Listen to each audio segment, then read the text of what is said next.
Yo, what is up everybody, dude? The boy is back, ready to do another review. I have the iPhone SE and I actually just got it. I did an iOS 11 beta 9 review the other day and I kind of want to see how this iPhone holds up, prior to the iPhone 8 launch. So let's just jump right into it. The body obviously is similar to almost exactly the same as the iPhone 5S. So, the buttons are so solid. The shape, I honestly think the iPhone 5S was the best shaped iPhone. I just love the body of it, how premium it felt. And obviously the SE is the same exact way. So it feels really premium in the hand. So looks wise, I think it looks fine. The screen, it's the same PPI and everything else as the iPhone 5S. Because the screen is smaller, you don't really see like it being that bad of a screen. I mean, it's not a bad screen by any means.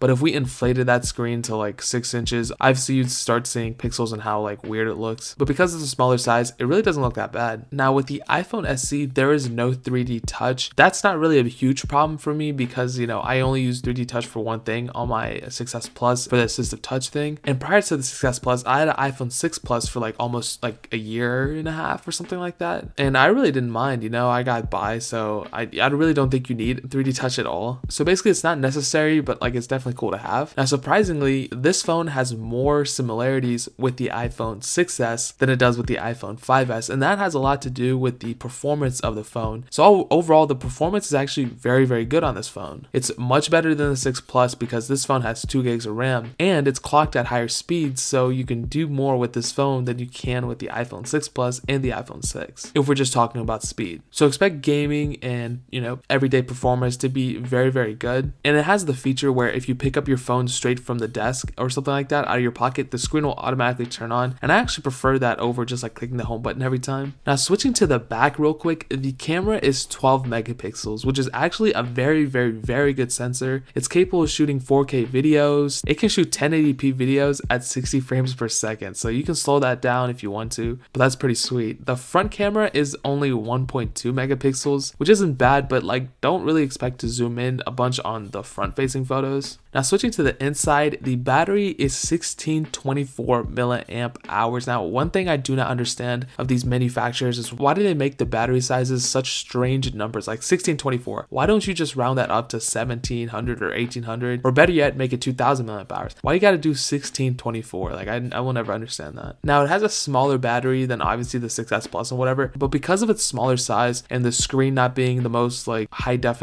screen ever, you won't really notice how bad the battery life is. It's really not that bad. Of course, if you're playing games like 24/7, it's gonna die in like 2 hours. But with everyday usage, you can get a good day's worth of usage, like kind of higher intense with like still battery to spare by the end of the day. So battery life is pretty average, I would say. Nothing like amazing, but it's not bad. Now the people I would recommend this phone to would be a person who doesn't like a huge phone, but still wants to maintain the speed and performance of their phone. They don't necessarily care about having the latest and greatest. They don't care about 3D touch and having a best battery life ever and a very nice front-facing camera. If you can live without those things, then I would recommend this phone to anybody. If your grandfather wants a phone, if your great-great-great-grandmother needs an iPhone, go throw this at her. It'd be like, yo, this is perfectly fine for you. Now, another thing this phone could be good for is like a trap phone if you're going out to like party or something, or if you're going on like a camping trip or something, you have an iPhone 7 Plus or iPhone 7 or 6S Plus or whatever, and you don't really want to bring that because you're going to figure you're going to break it. You can just throw this phone in your bag, pop your SIM card in it, and be good to go. Because the iPhone SE isn't that expensive at all. I got mine for like a little over $100. I didn't even remember, but the problem with mine is that it's locked to a certain carrier that I don't even use, so I can't even activate this phone. All I can do is basically use that as iPod, which I'm perfectly fine with, but I will leave links in the description for unlocked ones where you can get. I kind of wish I got that one over this one, but whatever, it doesn't matter. And another thing, I don't really think with the release of the iPhone 8 that the iPhone SE's price is going to lower too much, because the 7 Plus and the 7S Plus and 8, all those phones,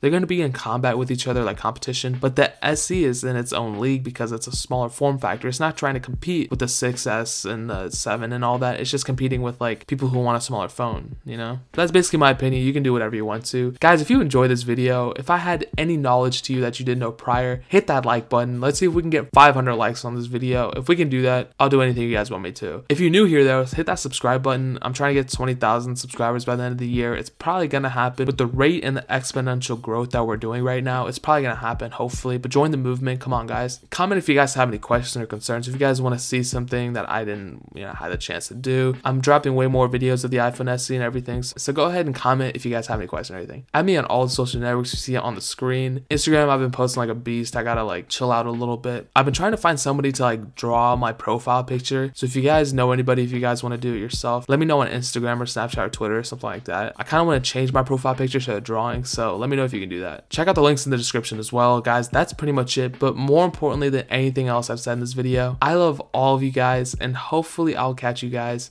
in the next video. Peace out till then.